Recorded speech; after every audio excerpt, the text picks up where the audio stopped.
तो अगर हम बात करें अपनी ऑडियंस की, जैसे आप कुंडली देखते हैं, काफ़ी सारा एक्सपीरियंस है आपको, तो उस बेस में अगर आप कुछ छोटी छोटी चीज़ें बता सकें हमारी ऑडियंस को, जिससे वो अपनी चीज़ों को देख करके समझ सके कि कैसे वो अपनी जो भी उनकी परेशानियां आ रही हैं वेल्थ से रिलेटेड, वो कैसे उसको मेंटेन कर सकते हैं। चलिए देखिए, मैं एक चीज़ सिंपल सी आपको करूँगा कि मैं कुछ पॉइंट्स ज़रूर बता सकता हूँ, बट एक समस्या ये है ना कि हम लोग भेड़ चाल में बहुत जा रहे हैं। अच्छा, इसको ना साउथ ईस्ट में लाल बल्ब जला के रिजल्ट मिला था, मैं भी जलाता हूँ, अरे वो बंटा ढार भी कर सकता है आपका। बिल्कुल, ठीक है। तो बहुत मल्टीपल चीज़ें होती हैं, और आपकी कुंडली डिज़ाइन, हर किसी के जीवन में एक अलग समस्या है, तो वो डिज़ाइन की जाती है, वो देखा जाता है, पैटर्न फॉलो किया जाता है और बताया जाता है क्या पैटर्न फॉलो करना है। लेकिन तो इस पर अगर मैं आपको एक कुंडली कोई भी दे दूं और उस कुंडली के हिसाब से अगर आप बता सकें कि अगर किसी की कुंडली में ऐसे ऐसे ही हैं सारी चीज़ें, तो कैसे उसकी लाइफ रहने वाली है, तो क्या इससे पॉसिबल है कि हम एकदम पॉसिबल है, सही जगह में जा सकते हैं? बिल्कुल पॉसिबल है। और मैं कुछ चीज़ें भी आप लोगों को बताऊंगा जो एक्चुअल में काम करती हूँ, बड़े बुजुर्ग बोल गए, हम नहीं करते। बिल्कुल बिल्कुल। तो हम चाहेंगे सर आप इसमें ड्रॉ करके वो चीज़ हमारे ऑडियंस को और हमें दोनों को एक्सप्लेन करें साथ साथ। तो यहाँ पर मैं एक चार्ट ड्रॉ कर देता हूँ। ठीक है, ये मान लेते हैं कुंडली है नॉर्मली।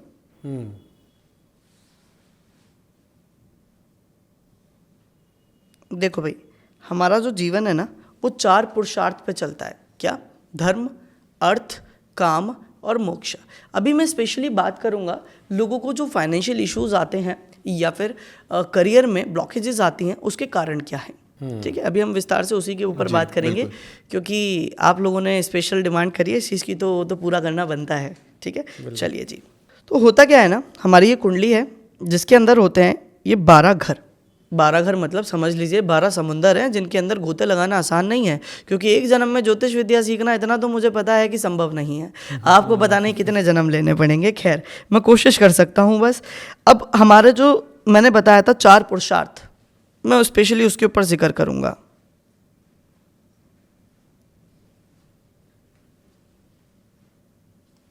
ठीक है, तो केपी एस्ट्रोलॉजी पे भी राहु, केतु ये सब भी काम करते हैं? देखिए काम तो सारे ग्रह करते हैं, लेकिन ऐसे नहीं। अच्छा, कि शनि की 7.5 आ गई तो बस, ऐसा नहीं है। ओके। मैं ये नहीं कह रहा कि कॉन्फ्लिक्ट्स करती हैं चीज़ें, शनि की 7.5 बहुत काम करती है, लेकिन लोगों ने डर का विषय बना दिया है इसे। 7.5 जब किसी पे आती है ना, इतिहास गवाह है इस चीज़ का कि किसी पे 7.5 आई, जब जब कोई प्रधानमंत्री पीएम जैसे लेवल पे पहुंचा है वो शनि की 7.5 में। अब कुछ लोग ये भी बोल देंगे देखने वाले कि अरे उनकी अच्छी होती होगी, इसमें अच्छा बुरा कुछ होता ही नहीं है। शनि की 7.5 का एक ही क्रक्स है। शनि क्या है? शनि ना अंतरिक्ष में सबसे पीछे है, इसी वजह से सबसे धीरे गति से चलने वाला ग्रह है ना। तो शनि कर्म का दाता है, और जितनी भी चीज़ें जो स्लो होती है ना वो शनि है। तो ये क्या करता है, आपको इतने वर्किंग अपॉर्चुनिटी दे देगा, इस लेवल का प्रेशर दे देगा कि आपका काम स्लो हो जाएगा। फिर चैलेंजेस आते हैं। 7.5 आपको बेरोजगार नहीं रख सकती। 7.5 आपको इतना रोजगार दे देगी, इतना वर्कलोड दे देगी कि इंसान बाल पकड़ के बैठ जाएगा। प्रधानमंत्री से पूछो ना, अरे क्या बात है, प्रधानमंत्री बोले क्या काहे का प्रधानमंत्री भाई, कितना प्रेशर है हमें पता है, खाने की भी फुर्सत नहीं है। 7.5 का मतलब ये है, गोल्डन पीरियड मानता हूँ मैं तो इसे। चलिए, तो मैंने यहाँ पर ना कुछ अलग अलग उससे लिख दिए हैं पेन से, ताकि अच्छे से लोगों को समझ में आ जाए। अब ध्यान से देखिए, यहाँ पर आप लोगों को दिख रहा है। बिल्कुल। देखिए, सबसे पहला जो हमारा एलिमेंट, तत्व, 4 तत्व जो होते हैं, दैट इज फायर। फायर के बाद अगला एलिमेंट जो होता है दैट इज अर्थ। अर्थ के बाद जो थर्ड एलिमेंट होता है दैट इज एयर, और जो फोर्थ एलिमेंट होता है दैट इज वाटर। अब कुछ लोग पूछ सकते हैं सर आकाश तत्व कहाँ गया? तो हम आकाश के नीचे ही रहते हैं, इसलिए होते तो 5 तत्व हैं, पर ज्योतिष में हम 4 तत्वों को ही लिखेंगे। ओके, ठीक है। आकाश तत्व का वैसे तो ग्रह जो होता है दैट इज जुपिटर, बृहस्पति। चलिए, तो हमने देखा कि सीरीज शुरू हुई फायर से और वाटर पे खत्म। ठीक है, अब इसको याद करने का बड़ा सिंपल सा मेथड है। अग्नि लगी पृथ्वी पर, वायु ने उसे बढ़ाया, और ज़रूरत से ज़्यादा बढ़ने पर पानी ने उसे बुझाया। तो सिंपल मेथड कर देते हैं। ठीक है, फिर यहाँ पर वापस से ये 5th हाउस जो है that is also consider as fire. Again that is earth, again that is air, again that is water. तो ये फॉर्मेट होता है हमारा fire, earth, air and water. अब इसी के अंदर सारा क्रक्स छुपा हुआ है। Okay. ध्यान से समझिएगा, ये तत्व आप लोगों को दिख रहे हैं अच्छे से? जी। आपने नोटिस किया तो जो फायर एलिमेंट है 1, 5 एंड 9, इन त्रिकोण को बोलते हैं धर्म, ओके। द त्रिकोण ऑफ धर्म। ओके 2, 6, 10, दैट इज द त्रिकोण ऑफ अर्थ। अर्थ मतलब अर्थ एलिमेंट नहीं, अर्थ मतलब what is the purpose of your life. आप जीवन यापन जो कर रहे हैं क्यों कर रहे हैं? अपनी फैमिली चलाने के लिए। So what is the main source of income? 2, 6, 10, ये जो घर होता है that is the house of earth. Earth. उसके बाद आता है काम यानी डिजायर्स, ओके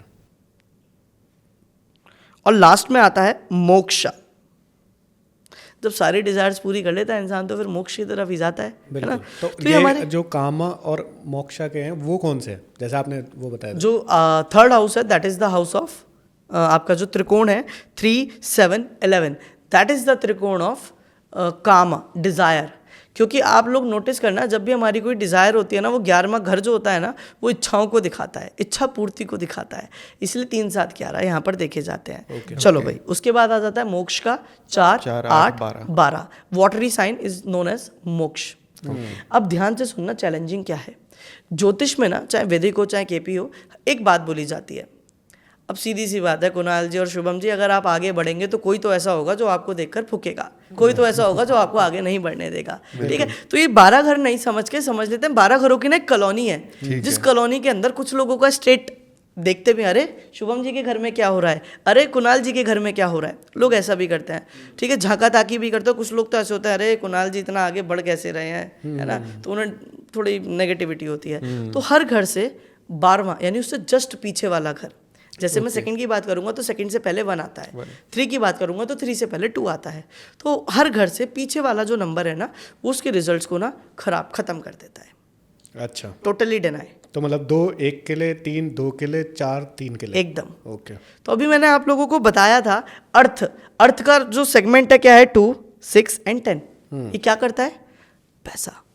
ओके दूसरा वो पैसा है जो आपने अर्जित किया, छठा वो पैसा जो आपने सेवा से कमाया, और 10वां वो पैसा जो आपने प्रोफेशन से कमाकर जोड़ लिया। Okay 2, 6, 10 earth, what is the purpose of your life. लेकिन इसे कौन खराब करेगा? ध्यान से देखिए, पहला वाला, छठे को 5वां और 10वें को 9वां। ये किसका है? धर्म का। लोगों को प्रॉब्लम कब आती है? अब मैं आपसे एक बात बोलता हूँ, या तो पूरा दिन बैठ के राम राम राम राम राम कर लो, या पूरा दिन बैठ के काम काम काम काम कर लो। यही हो सकता है, दोनों में से एक ही चीज़ चलेगी। चैलेंजेस तब आते हैं प्रोफेशन बदलना। छठा घर नौकरी का है तो 5वां घर क्या करेगा? नौकरी को खा जाएगा। बदलाव किसी भी प्रकार का, नौकरी में स्टेबिलिटी नहीं होना। 10वां घर प्रोफेशन है तो 9वां भाग्य तो है, पर 9वां घर क्या है? प्रॉब्लम इन प्रोफेशन या फिर चेंज इन प्रोफेशन। मैंने 2 चीज़ें बोली, या तो जॉब बदल रही है या प्रोफेशन बहुत बदल रहा है। प्रोफेशन बदल रहा है यानी 10th हाउस का नेगेशन 9th हाउस है, और जॉब बदल रही है 5th हाउस है। अब क्या करा जाए? समस्या ये आती है, कैसे इसको रोका जाए? बड़ा ही सरल उपाय है। अगर किसी के भी ये घर एक्टिवेट है, काम धंधा नहीं चल रहा है, बदल बहुत रहे हैं, तो कहीं ना कहीं 159 का ही प्रेजेंस होगा। ध्यान से समझिएगा। और क्योंकि 195 का प्रेजेंस है तो इसको बड़े सरलतापूर्वक आप क्या कर सकते हैं? आपने देखा होगा कुछ लोग होते हैं जो बोलते हैं कि भाई स्पिरिचुअल प्लेस पर जाओ और वहाँ जाके मन्नत मांगो, मन्नत पूरी हो जाएगी। जब ये 59 ऑपरेट कर रहे होते हैं ना, 159 धर्म का त्रिकोण, आप जितना स्पिरिचुअल प्लेसेस पे जाओगे, पूरा दिन मत करो एटलीस्ट, लेकिन स्पिरिचुअल प्लेसेस पे ट्रैवल करो। 9th हाउस लंबी यात्राएं हैं। कई बार नोटिस किया होगा, आप किसी लंबी यात्रा पे, तीर्थ पे जाते हैं, भगवान के द्वार पे जाते हैं और आपका काम हो जाता है। ओके बहुत अच्छी इसकी रेमेडी है। ठीक है। दूसरा, 9वां घर गुरु का होता है। अगर 9 नंबर ही खाली एक्टिवेट है, जो चैलेंजेस दे रहा है, चेंजेस दे रहा है, तो एक गुरु बना लो और गुरु की भक्ति ऐसे करो फिर कि लीन हो जाओ उस भक्ति में। गुरु कौन हो सकता है? गुरु कोई भी हो सकता है, आपके माता पिता, भगवान, कोई व्यक्ति, कोई भी। लेकिन गुरु निंदा सबसे बड़ा अपराध है। अगर गुरु निंदा करोगे तो जीवन में कभी भी सफल नहीं हो सकते। 1 करोड़ 1000 करोड़ की पूजा पाठ करवा लेना, कोई फर्क नहीं पड़ता। ओके। तो जितने लोगों को स्पेशली प्रोफेशन से रिलेटेड चैलेंजेस आ रहे हैं, वो चैलेंजेस के कारण ये त्रिकोण है 159। अब इसका एक और अच्छा सोल्यूशन दूं, 5वां घर स्पोर्ट्स का होता है। मैंने क्या बोला था, ग्रह को थोड़ी पता है, वो तो ऊर्जा दे रहे हैं। हर घर में पॉजिटिविटी है और नेगेटिविटी भी है। 9th हाउस हायर एजुकेशन का होता है। प्रोफेशन में प्रॉब्लम आ रहा है, पढ़ना शुरू कर दो। ओके। कुछ भी, एनीथिंग, एस्ट्रोलॉजी पढ़ना शुरू कर दो। लोगों को 9th हाउस काउंसलिंग का है, लोगों को काउंसिल करना शुरू कर दो। आपने जो इतने प्रोफेशन बदले हैं उनमें कुछ तो एक्सपीरियंस लिया होगा, वो शेयर करना शुरू कर दो। मतलब मैंने क्या करा, उस घर के कामों में लगा दिया। जो घर आपको परेशानी दे रहा था, आज उसी घर का काम करने लगो ना, क्योंकि ईश्वर ने बोला इस घर की ऊर्जा भरपूर दूंगा, अच्छी ले या बुरी ले वो तेरी मर्जी है। 5वां स्पोर्ट्स है, किसी भी स्पोर्ट्स में इन्वॉल्व हो जाओ। जिन लोगों की नौकरी में समस्या आ रही है, नौकरी नहीं लग रही, 5वां घर is the main villain. Okay. किसी ना किसी प्रकार के स्पोर्ट्स में इन्वॉल्व हो जाओ। आप लोगों ने नोटिस किया, ये जितने भी बड़े बड़े CEOs होते हैं, ये किसी ना किसी स्पोर्ट्स में हमेशा इन्वॉल्व। कोई बैडमिंटन खेल रहा है तो कोई वो वॉल वाला जो badminton, I don't know exactly क्या बोलते हैं उसे, उसमें इन्वॉल्व है। ठीक है, कोई जो 8 बॉल पूल होता है वो खेल रहा है। किसी भी प्रकार के स्पोर्ट्स में इन्वॉल्व हो जाओ, आपको यकीन मानो फाइनेंशियल चैलेंजेस में 90% तक इम्प्रूवमेंट दिखेगा। पर ये कोई बताता नहीं है, क्योंकि बता दिया तो मेरी दुकान कैसे चलेगी, है ना। तो ये क्रक्स है। अब एक दूसरा क्रक्स, 2-6-10 पैसा देता है। पैसों की एक टेंडेंसी है, मेरे पास आ रहा है तो आपके पास से जा रहा है ना जी। और अगर मेरे पास से जा रहा है तो सामने वाले पे आ रहा है। तो जब मेरा 2-6-10 मुझे पैसा दे सकता है, तो जो 7th हाउस होता है ना, मैंने बताया था कॉलोनी है जहाँ पर ताका झांकी भी होती है, जहाँ पर गुस्सा भी होता है, जहाँ पर आपके बारे में 4 बातें भी बोली जाएंगी, अच्छी भी बुरी भी। तो ये आपका ना वो पड़ोसी है जो आपके घर के बिल्कुल सामने रहता है। तो इस सामने वाला व्यक्ति है, यानी मेरे लिए आप हैं और आपके लिए मैं हूँ। जब मेरा 2, 6, 10 ऑपरेट हो रहा था, मुझे पैसा आ रहा था। जब इसका 2, 6, 10 यानी इससे 2nd नंबर पे 8वां आता है, इससे 6ठे नंबर पे 12वां आता है, और इससे 10वें नंबर पे आता है आपका 4था घर, और 11वां जो होता है वो लाभ का होता है, दैट इज 5th हाउस। मतलब कि जब 5, 8, 12 ऑपरेट करेंगे, आपके पास पैसा नहीं आएगा, वो पैसा दूसरों पे जा रहा है। ओके। 5, 8, 12 is dangerous. किसी को पैसा उधार मत दो। अब ध्यान से सुनिएगा। अब इस पे ऑपरेट कैसे कर रहे हैं, कैसे हम लोग पता करेंगे? जैसे लेट सपोज कि जो लोग हमें सुन रहे हैं, वो कैसे समझे कि कौन सा हाउस और कौन सा पैटर्न उनको ऑपरेट कर रहा है? देखिए, इसके लिए तो आपको या तो एक विशेष नॉलेज होनी चाहिए, नहीं तो आपकी लाइफ में जो प्रॉब्लम्स आ रही हैं, आप उस प्रॉब्लम से आइडेंटिफाई कर सकते हैं। हमारे पास जब भी कोई व्यक्ति आता है, उसके पास कुंडली नहीं है, वो सिर्फ अपनी प्रॉब्लम बताता है और हमें पता है समस्या क्या है। मान लो, सिंपल तौर पे बोलूँ, कोई आके आपसे ये बोले कि मैं जॉब में ना बहुत चैलेंजेस आ रहे हैं, मुझे लगता है मेरी जॉब चली जाएगी, आने वाले कुछ महीने में मेरी जॉब रहेगी नहीं, या फिर जॉब में किसी भी प्रकार का परिवर्तन आएगा और मुझे नहीं चाहिए। Change in job is 5th house, यानी जब तक पंचम भाव एक्टिवेट नहीं होगा, जॉब में परिवर्तन नहीं आएगा। अब क्योंकि आने वाला है तो यानी 5th हाउस कनेक्ट होने वाला है, तो हम क्या बोलते हैं, अगर नेगेटिवली हो रहा है तो स्पोर्ट्स में इन्वॉल्व हो जाओ। अच्छा, प्रॉब्लम आ गई, प्रोफेशन करते करते थक चुके हो, नहीं समझ में आ रहा आप क्या करें, और अब ऐसी स्टेज पर है कि अब बदलना पड़ेगा, फिर क्या करें, किसी स्पिरिचुअल प्लेस पे या गुरु के स्थान पे गुरु बना लो, जाओ, या तो नहीं तो कोई गुरु बना लो। इट मीन्स कि अपनी प्रॉब्लम के बेस पे आप समझ सकते हो कि आपकी कुंडली में क्या ऊपर नीचे कर रहे हैं। एकदम ठीक है। अच्छा, मैंने अभी 5, 8, 12 का जिक्र किया था। पंचम भाव मैंने स्पोर्ट्स का बता ही दिया, लेकिन व्हाट अबाउट 8 and 12? 12वां घर जो होता है ना, वो एक ऐसी दुनिया है जो आपने पहले कभी नहीं देखी, अनसीन वर्ल्ड, हिडन एक्टिविटीज। ठीक है, स्मगलिंग यहीं से देखी जाती है। फॉरेन कंट्री, अनसीन वर्ल्ड, मेरे लिए तो अनसीन ही है ना। रात में जब हम सोते हैं, जो हम सपने में घूमते हैं, that is also 12th house, unseen world, क्योंकि वो काल्पनिक है। इसी प्रकार 12th हाउस डोनेशन का होता है। अब 12वां घर एक्सपेंडिचर का भी होता है, और 12वां घर बड़ा प्रॉब्लम क्रिएट करता है भाई फाइनेंस में। यहाँ पैसा आया, यहाँ खर्च हो गया, ये प्रॉब्लम आ रही है। यहाँ आया, यहाँ खर्च हो गया, आने वाला था पर आया नहीं। 8th हाउस और 12th हाउस का रोल ध्यान से समझना। 8th हाउस सीक्रेटिव काम करता है, आपने किसी को बताया और आपका वो काम ही नहीं हुआ। 8th हाउस यानी जितना गुप्त रखोगे उतनी पॉसिबिलिटी बढ़ेंगी उस काम के घटित होने की।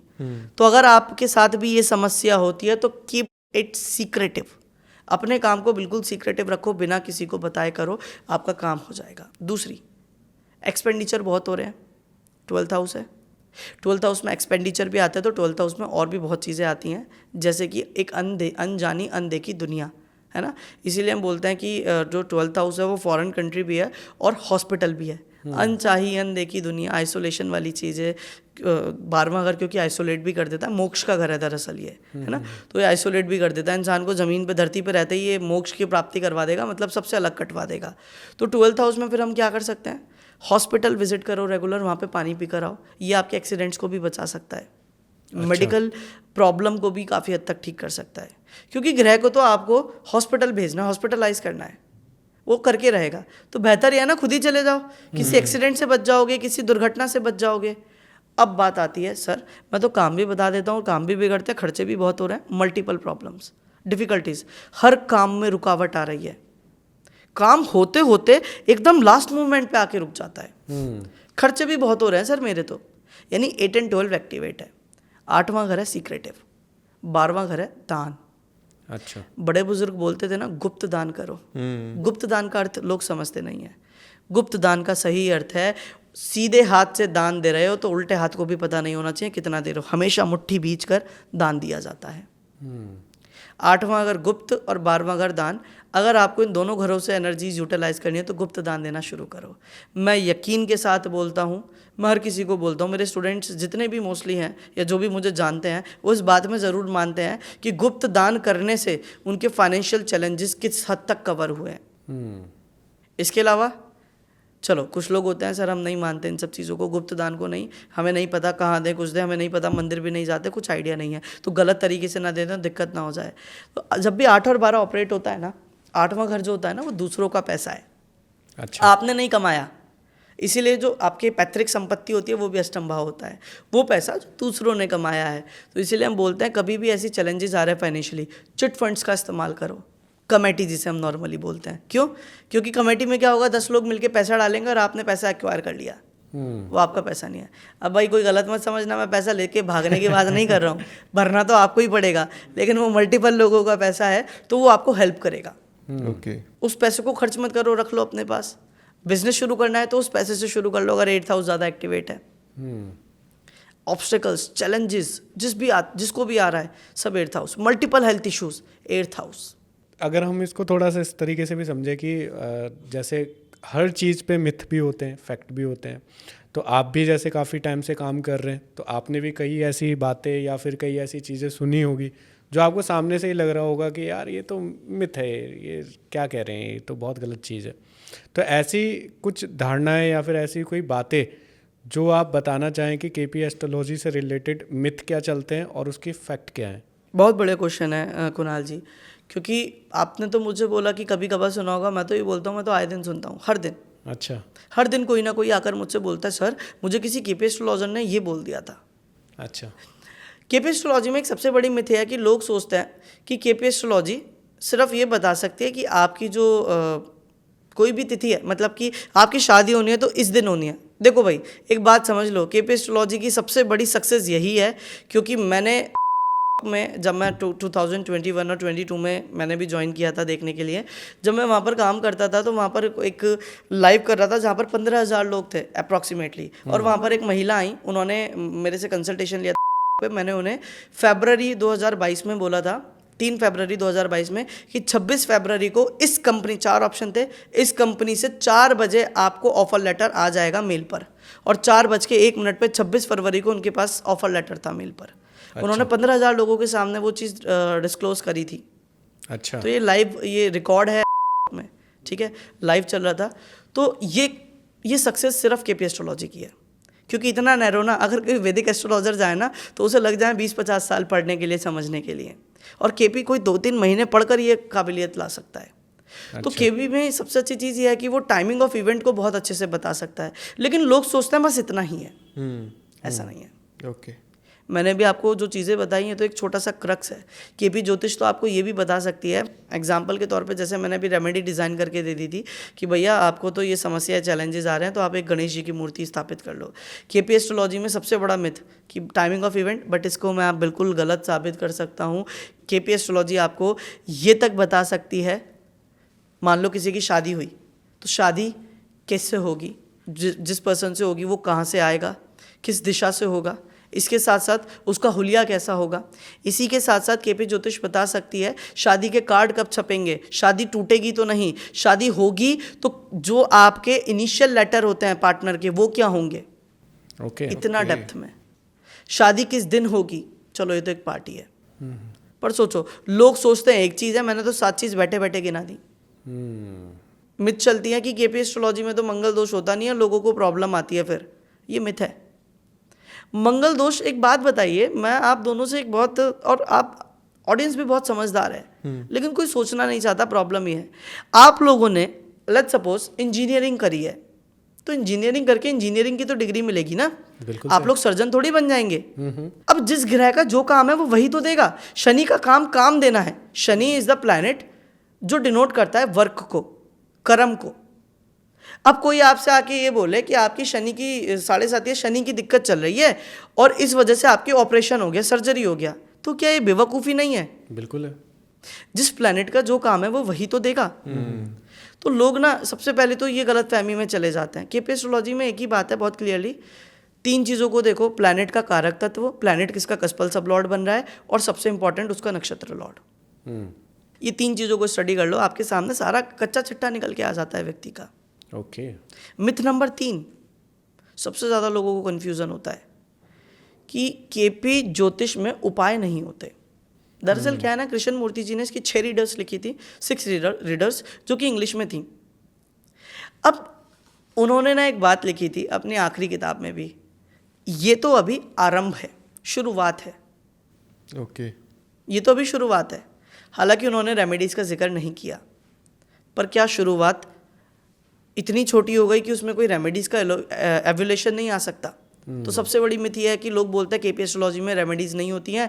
उससे भी बड़ी मिथ कि केपी एस्ट्रोलॉजी बिना बीटीआर के काम ही नहीं करता। समय संशोधन, बर्थ टाइम रेक्टिफिकेशन, मतलब जातक जो आया ना, ज़रूरी नहीं उसके पास सही टाइम हो उसका, उसमें एरर हो सकते हैं। क्योंकि बीटीआर के लिए भी लोग बड़े कंफ्यूज हैं। लोग बोलते हैं बर्थ कब माना जाता है, कुछ बोलते हैं जब हेड बाहर आता है मदर से, कुछ बोलते हैं कि क्या बोलते हैं जब कॉर्ड कट होती है मदर की तब माना जाता है। बट दरअसल विद्वानों की मानी जाए, और हम लोग भी जो इस केपी के फॉर्मूला पे काम करते हैं, जब बच्चा पृथ्वी पर आके पहली सांस लेकर रोता है, that will be the birth time. तो लोग बोलते हैं डॉक्टरों को तो नहीं पता। अरे भाई, डिवाइन आपको जो दिखाना चाहता है वो दिखाएगा। कोई आगे से आके आपको ये बोलता है ना कि मेरा बीटीआर ठीक नहीं है, या आप इवेंट मैच कर रहे हो वो टैली नहीं हो रहा, तब वहां पर दशाओं को देखो, और दशा भी टैली नहीं हो रही तब बीटीआर पे जाओ। बर्थ टाइम रेक्टिफिकेशन बहुत इंपॉर्टेंट है, पर लोग बोलते हैं यही है, बिना बीटीआर के आप कुछ नहीं कर सकते। क्योंकि अगर ऐसा होता ना तो शायद आज मैं यहाँ नहीं बैठा होता। जो मेरे लोग जो मुझे जानते हैं, ठीक है, वो शायद मेरे पे बिलीव ही नहीं करते, और जो मेरी संस्था है वो शायद आज इतनी आगे नहीं पहुंचती। क्योंकि मैं बीटीआर एकदम किसी पे नहीं करता। बीटीआर कोई ऐसी चीज़ नहीं है, कोई पैकेट है, खोला निकाला खा लिया। बीटीआर एक ऐसी चीज़ है जिस पे समय देना पड़ता है। It will take time, 2-5 minute में नहीं, घंटा भर भी लग जाता है। तो आप ही सोचिए ना, आप मेरे पास आएंगे और मैं आपका 1 घंटा वेस्ट कर दूंगा, कैसा लगेगा आपको? बहुत बुरा लगेगा। ये मिथ्स है जो चलती हैं। तो अब ये मिथ आपने क्लियर कर दी कि रेमेडीज़ जो है केपी एस्ट्रोलॉजी में होती हैं, रेमेडीज़ दी गई हैं।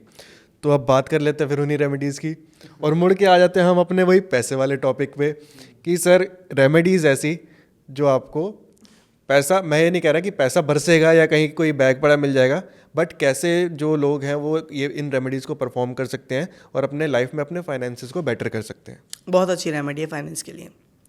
एक रुमाल लेना है वाइट कलर का, ओके, ठीक है, वाइट कलर का रुमाल ले लीजिए, उसे पानी में डिप करना है, हल्दी के पानी में डिप करना है, ओके, ठीक है, हल्दी के पानी में डिप करके और अच्छे से डिप करके उसे एजेटिव निकाल कर सुखा देना। उस रुमाल को निचोड़ना नहीं है, एजेटिव सुखा देना है, ताकि हल्दी के पानी से उसके अंदर थोड़ा पीलापन आ जाए। ठीक है। जब वो सूख जाए तो उसको मंदिर में रखिए, उसके अंदर ना कुछ सिक्के रख दीजिए। 3 सिक्के हम जनरली बोलते हैं, बड़े सिक्के रख दीजिए। सिक्के रखने के बाद उसको 3 नॉट्स बांध दीजिए, एक घी का दीपक जलाइए, और जो भी आप मंत्र करना चाहते हैं, वैसे तो हम बृहस्पति देव के मंत्र बोलते हैं, बृहस्पति देव के बीज मंत्र, वो आपको जनरली नेट पे कहीं भी मिल जाएंगे, मैं उच्चारण नहीं करूँगा, है ना। तो दरअसल उस मंत्रों को आप करें, ठीक है, और उस मंत्र को करने के बाद घी का दीपक जलाना है। ये उपाय रात के समय 10 बजे के आसपास करें, बहुत अच्छा होगा। और उसको अपनी तिजोरी में या फिर आपके लॉकर में या जहाँ आप पैसा रखते हैं वहाँ पर, नहीं तो मंदिर में स्थापित कर दें। अच्छा, परमानेंट। ओके। इससे पैसा अट्रैक्ट होगा। कारण बृहस्पति प्रॉस्पेरिटी है, बृहस्पति विजडम है, गेन है, किसी भी चीज़ को बढ़ना। क्यों है ऐसा? क्योंकि अंतरिक्ष में इसका भी क्रक्स सोलर सिस्टम में ही छुपा है। सोलर सिस्टम में सबसे बड़ा जो प्लैनेट है, बचपन में ना मेरे टीचर ने मुझे सिखाने के लिए एक पोएम बताई थी। सूरज दादा आए साथ में थे उनके परिवारी, मर्क्यूरी वीनस अर्थ मार्स, बड़ी थी जुपिटर प्यारी। तो मेरे मन में वही रहता था। अच्छा, फिर मुझे समझ में आया बड़ी थी जुपिटर प्यारी, इसीलिए पृथ्वी पर जितनी भी बड़ी चीज़ें हैं वो सब जुपिटर की है। फिर चाहे गुरु, जिससे बड़ा कोई नहीं, वो बृहस्पति के अधिकार में आते हैं। फिर चाहे ज्ञान, आपकी बॉडी का सबसे बड़ा ऑर्गन लिवर जुपिटर का है। आपकी बॉडी की सबसे बड़ी मसल, थाई मसल, जुपिटर की है। इसीलिए जुपिटर की जितनी भी चीज़ें जो बड़ी आकार में है पृथ्वी पर, वो सब बृहस्पति है। तो पैसा भी तो बढ़ाना है, तो पैसा बढ़ाना है तो बृहस्पति का रंग पीला है, हल्दी है, उसके आर्टिकल्स जिसके अंदर बृहस्पति की ऊर्जाएं स्टोर होती है, हमने उसका इस्तेमाल किया। जल क्यों लिया हमने? क्योंकि चंद्रमा जो बृहस्पति का मित्र है, इस मित्र का इस्तेमाल किया। और जो कपड़ा था वो वीनस समझ लीजिए, क्योंकि वीनस पैसों का कारक है। अब इन 3 प्लैनेट्स का हमने ऊर्जाओं को इकट्ठा करके रेमेडी डिज़ाइन करी है। वाह सर, बहुत सही। पर अगर जैसे किसी ने ये रेमेडी की और भगवान करे कि उनकी वो जो आपकी रेमेडी है वो उनके लिए काम कर जाए, तो उसके बाद दूसरा आता है जो लोगों की लाइफ में प्रॉब्लम रहते हैं, वो होता है रिलेशनशिप। अब अगर किसी की रिलेशनशिप जो है वो अच्छी नहीं है, पैसा कितना भी आ जाए तो वो किसी काम का नहीं है, क्योंकि एक ऐसी चीज़ वो है रिलेशनशिप जो कभी पैसे से ख़रीदी नहीं जा सकती। तो अगर किसी की हमने पैसा इंक्रीज़ करने के लिए तो बता दिया, अब वो चाहता है कि भाई मेरा रिलेशनशिप जो है वो भी मेंटेन हो जाए और वो भी बेटर हो जाए, तो उसके लिए क्या रेमेडी रहेगी सबसे बेस्ट? तो कुणाल जी, आपने क्वेश्चन तो बहुत अच्छा पूछा, बट इसमें छोटा सा एड ऑन मैं भी करना चाहूँगा। अच्छा, क्या फ़ायदा ऐसे पैसे का जो आपको 2 पल की मानसिक शांति ना दे सके? सही बात है। रिलेशनशिप इश्यूज़ मेरे पास आज, मैं जब कंसल्टेशन करता हूँ तो मुझे इतना तो समझ में आ गया, इंसान की अगर मैरिज लाइफ डिस्टर्ब्ड है, रिलेशन ख़राब है ना, तो उसके जीवन में कुछ अच्छा नहीं है। लोग मेरे पास आकर बोलते हैं लिटरली, मेरे जीवन में किसी चीज़ की कमी नहीं है, पर जब से शादी करी है, रिलेशनशिप्स में आया ना, माई लाइफ बिकम हेल, मेरा जीवन ना नरक बन चुका है। तो मैं जानता हूँ ये रिलेशनशिप बहुत पावरफुल चीज़ है। अगर ये डिस्टर्ब्ड है ना, आपका किसी चीज़ में मन नहीं लगेगा। दूसरा, पैसा कितना भी कमा लो, जब तक मानसिक शांति नहीं होती व्यक्ति को नहीं मज़ा आता। ये तो है। अब इसकी बहुत सारी रेमेडीज़ हैं, मैं फर्दर रेमेडीज़ ना देकर आपको बहुत बढ़िया रेमेडी, जनरल रेमेडी जो सभी यूज़ कर सकें। Yes, it is very easy to use. देखिए होता क्या है, पंचम भाव जो होता है ना कुंडली का, वो होता है प्रेम का, लव। कौन सा वाला? लैला मजनू? अरे लोग पागल हैं जो उनकी मिसालें देते हैं। मिसाल देनी है तो राधा कृष्ण की दो, क्योंकि जो प्रेम उन्होंने किया वो सही डेफिनेशन है पंचम भाव की, pure love. Okay. Girlfriend boyfriend वाला रिलेशनशिप जो आता है, दरअसल वो 5th हाउस से, या लव रिलेशनशिप 5th हाउस से देखे जाते हैं। मैंने बताया था हर घर से पीछे वाला घर उसको खराब करेगा। 4th हाउस जो होता है ना, वो मानसिक संतुलन या मानसिकता का मतलब आपका डोमेस्टिक एटमॉस्फेयर का होता है। वही वाली बात आ जाती है, जब पंचम भाव को खराब करेगा तो 4th हाउस खराब करेगा। रिलेशनशिप में प्रॉब्लम आ रही है तो 4th हाउस से प्रॉब्लम आ रही है। ओके। रिलेशनशिप हील करने के बहुत अच्छे तरीके हो सकते हैं। अब कुछ स्विच वर्ड्स भी हैं, वो सारस मोर्तोजा, one of the best switch words. आप इसे यूज़ करो 55 टाइम्स इन अ डे में कितनी भी बार बोलो, पर एक बार में 55 बार बोलना है। वो सारस मोर्तोजा, a very good switch word. इससे आपके रिलेशनशिप हील होते हैं, है ना। कॉन्वोलेक्सा से पैसा तो कमा ले, पर वो सारस मोर्तोजा से रिलेशन भी कमा लेते हैं। तो एक इन जनरल ये चीज़ है जिससे आप इंस्टेंट अपने रिलेशनशिप में इंप्रूवमेंट देख सकते हैं। लेकिन बात करें रिलेशनशिप को ठीक करने के लिए और क्या कर सकते हैं रेमेडियल तौर पे, हमें 4th हाउस के एनर्जी को पूरा यूटिलाइज करना है। ओके। 4th हाउस मदर का, माता का, 4th हाउस जनरली चंद्रमा का। ओके।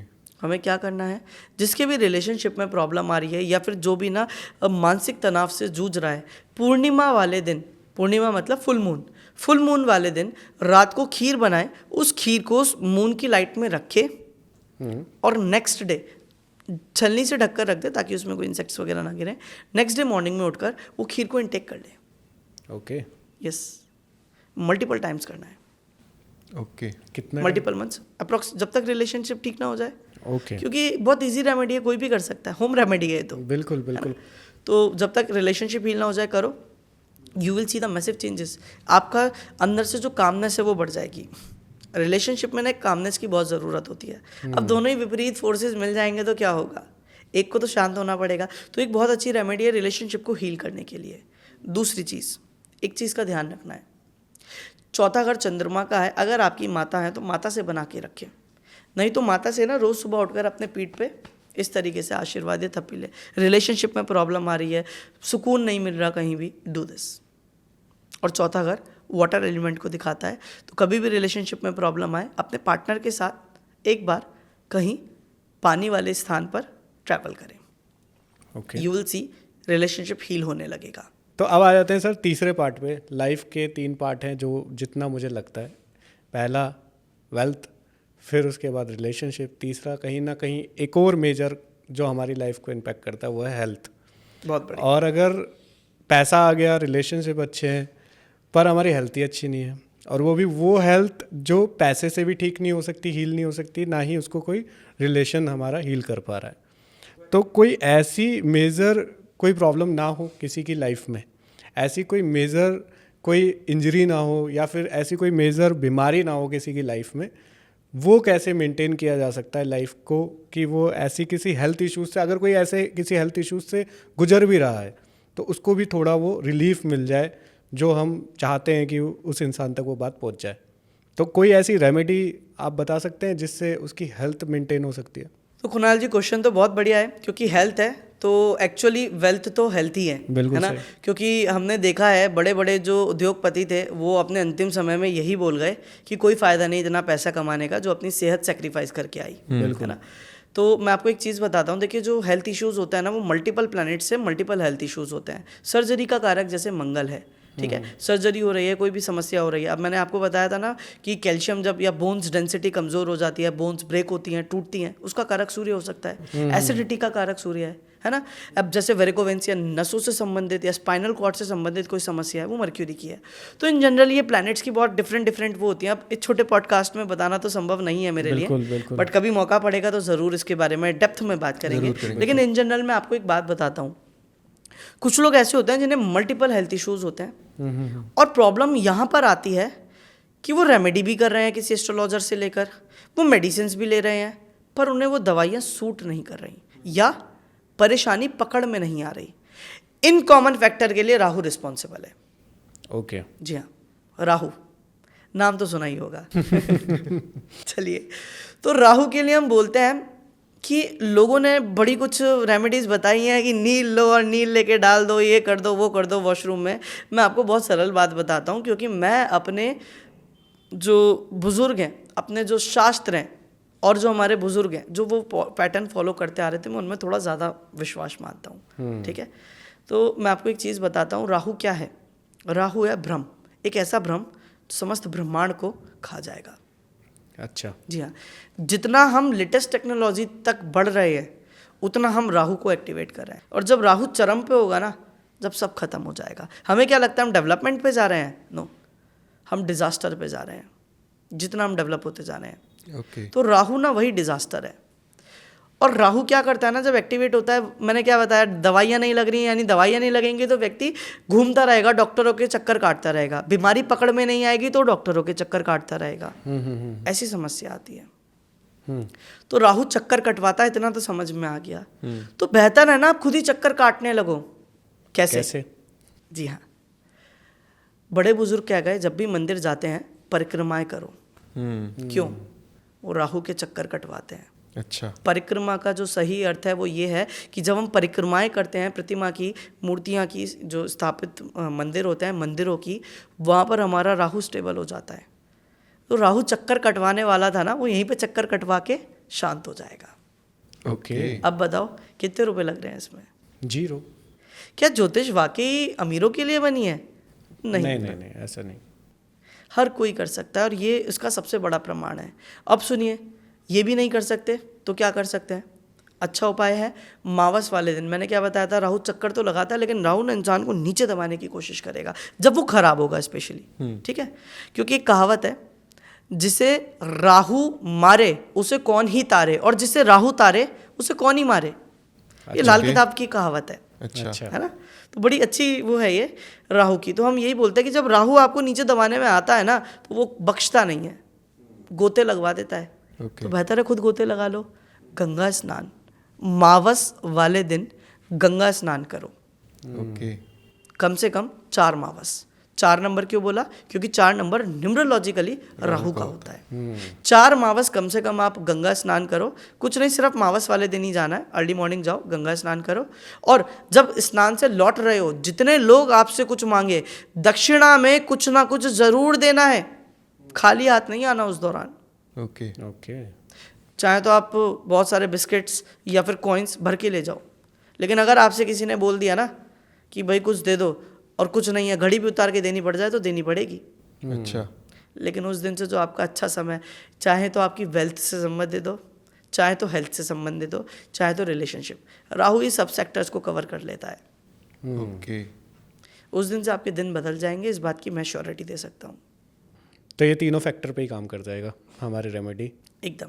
आज काफ़ी मज़ा आया। बिल्कुल, बहुत नई चीज़ें सीखने को मिली। मैं तो चुपचाप बैठ के अपना सीख रहा था, समझ रहा था, जो आपने बातें समझाई उनको प्लान कर रहा था कि जो जो चीज़ें मुझे थोड़ी बहुत, जो इधर उधर से हमने इतने सारे पॉडकास्ट में चीज़ें सीखी हैं, तो वहाँ से कुछ ना कुछ कनेक्ट करके, बट बहुत मज़ा आया, बहुत नई नई चीज़ें सीखने को मिली है। बहुत बहुत आभार। काफ़ी ज़्यादा अच्छा लगा, और लोगों को भी, मेरे को ऐसा लगता है, समझ आई होगी कि केपी एस्ट्रोलॉजी क्या है, और अगर नहीं आई है तो प्लीज़ कमेंट करके बताएं, सर को हम दोबारा बुलाएंगे। डेफिनेटली। Thank you sir. बहुत thank you so much show पे आने के लिए। बहुत बहुत शुक्रिया।